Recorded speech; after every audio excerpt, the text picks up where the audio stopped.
Guys,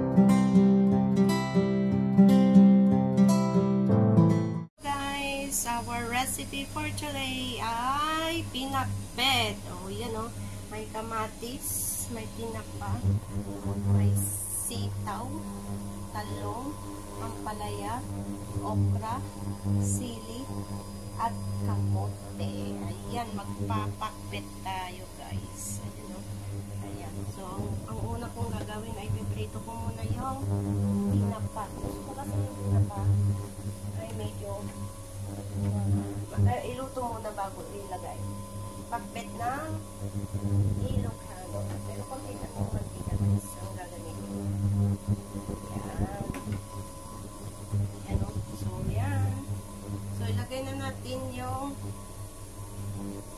tinapa. Yan.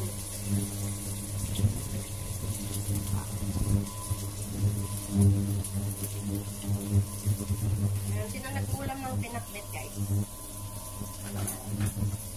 Tinapa.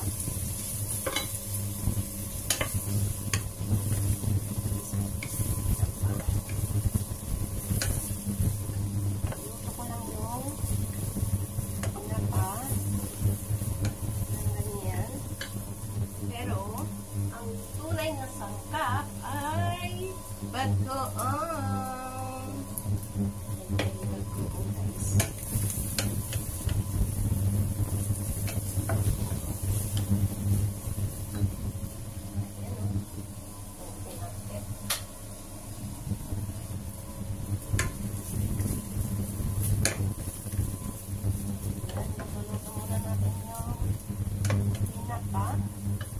At ilagay ko na yung kamatis.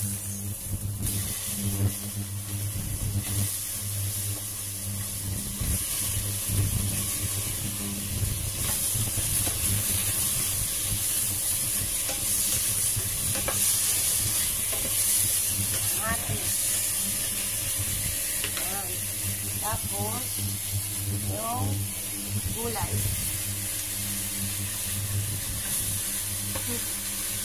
Ayan o. May sitaw, may talong, may ampalaya, kamote.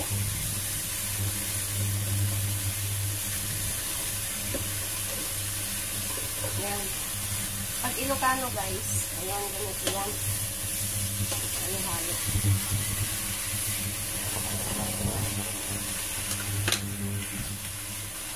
Ayan yung gulay natin. Ilagay na natin, lagyan na natin siya ng bagoong. Ayan, bagoong. Then, lagyan din natin siya ng tubig.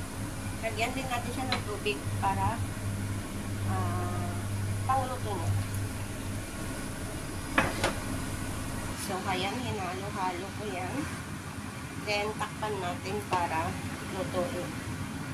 Ayan o, pakbet. O, diba? Pakbet.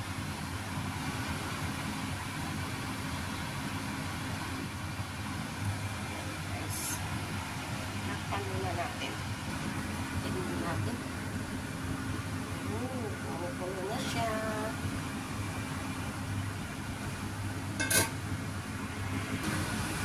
Ang bango. Ang bango guys. Ang sarap.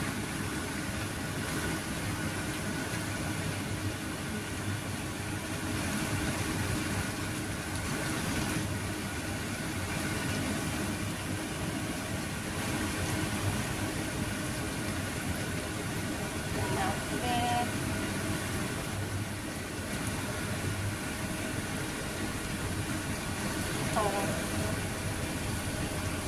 Ang dami.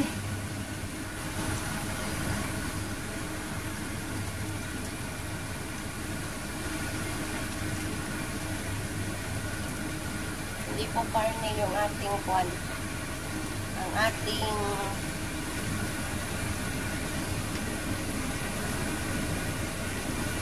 hindi po karne. Lain na tinapa. Yan. Diba?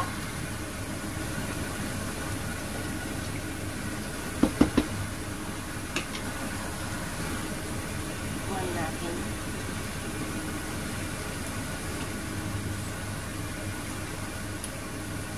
Tamang-tama lang.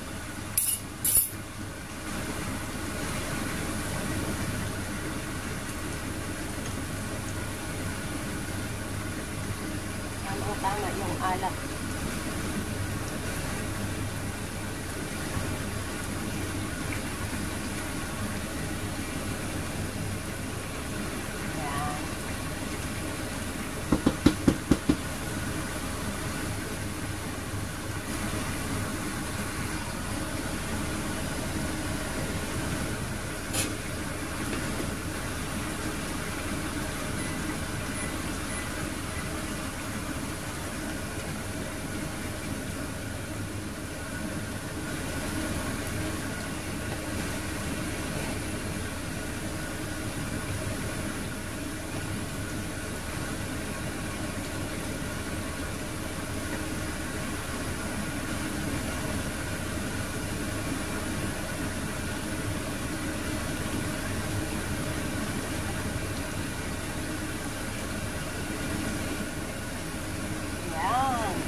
Guys, thank you for watching.